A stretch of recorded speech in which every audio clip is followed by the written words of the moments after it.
और वो लाठी लेकर के कथा सुनने जाते थे। जैसे हमारे दो गुरुजन बिंद बैठे ना, लाठी लेकर के आए हुए, तो भक्त जी जाते थे और लाठी लेकर के जाते थे और सबसे आगे बैठते थे। अब मान लीजिए कोई कथा में पहले आया है, आगे बैठ गया, तो लाठी के दम पर उसको जो है वो बाहर खदेड़ते थे और स्वयं उसी स्थान पर आगे बैठते थे। अब एक दिन जो है वो भगत जी कथा श्रवण कर रहे थे, व्यास जी कथा बोल रहे थे। कथा जो है निद्रा का कल कारखाना, अन्य चिंता नहीं रहती। कथा में इतनी बढ़िया नींद आती है कि वो भगत जी सो गए। जब सो गए तो उनको स्वप्न आने लगा कि मानो मैं फल की दुकान रखा हूँ, बढ़िया सेब संतरा आम अंगूर। अरे गाय आई और वो गाय जो है सेब संतरा आम अंगूर खाने लगी। तो उन भगत जी ने डंडा उठाया और वो गाय को मारे।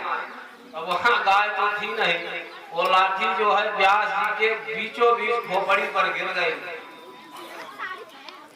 अब अन्य जो श्रोतागण थे बोले कि अरे भाई ये तुम क्या कर रहे हो, व्यास जी को लाठी मार दिए।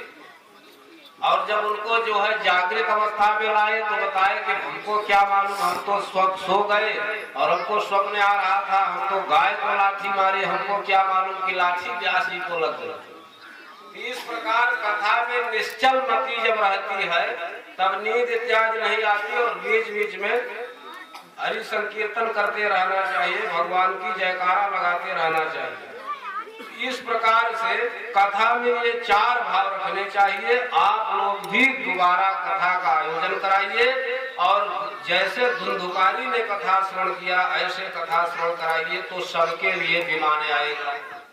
अच्छा, भागवत की कथा हो विमान में आए ऐसा तो संभव ही नहीं है। हाँ, धुंधुकारी बनना चाहिए और विमान का अर्थ हुआ विगतः माना। विमान माने अहंकार रहित, भागवत की कथा सुनने के बाद अहंकार रहित हो जाना, यही विमान। एक व्यास जी कथा सुना रहे थे तो श्रोतागणों से पूछे कि अच्छा विमान अगर आ जाए तो कितने लोग जाने को तैयार हो जाओगे? कोई हाथ नहीं उठाया। एक सज्जन युवती थी, उसने धीरे से हाथ उठाया डरते हुए। तो व्यास जी ने पूछा कि अच्छा आप क्यों जाएंगे जब कोई नहीं जा रहा है? तो उसने इशारा किया अपने सास की तरफ, ये जो है स्वर्ग चली जाए ये विमान बैठ करके तो हमको जमीन पर ही स्वर्ग है, हम इनके कारण सांस नहीं लेने पा रहे हैं। भागवत की